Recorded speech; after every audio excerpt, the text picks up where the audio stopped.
Ayun, so nandito tayo ngayon sa fabrication, no?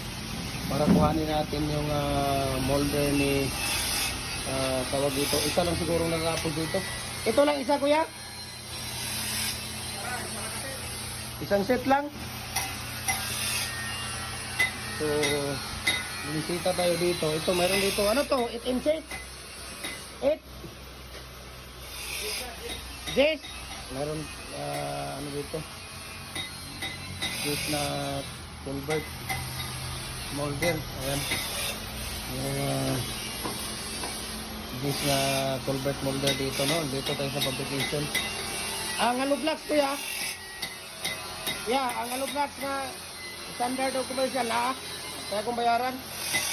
Ang imong amigo ba? Sige, panawag. Nara siya culvert na ipasabay sa kuha.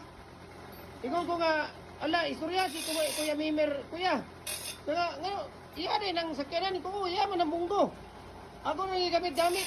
Grabe siya kay Kasiroy. Bisag imuha gitna kay. Dito na siya ipa-deliver ilang miles. Ha? Ilang miles daw niya ipa-deliver? Miles ba? Sakyanan niya. Ayun niya nga. May mo agi?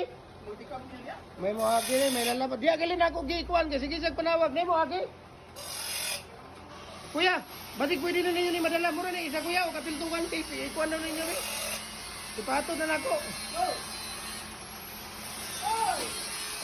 Ihatod na ninyo paliw kuya Bi. Nagsige siya o panganawag lagi. Di lang kay kalima. Tingnan ko nga si Kuya Mimir lang may istorya. Namay ang bunggo. Ako namay ang multikaw.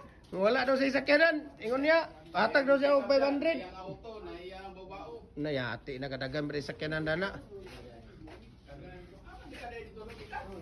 Na ako ganay dana, na ako dana gani kay ako gali siyang sige lagi siyang panguan sa kuway, ako na lang gi kuan.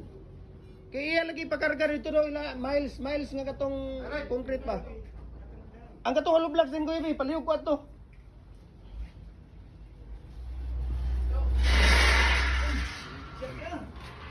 Nako. Wala, dito ka usap ka. Ha? Ay, isa-isa lang.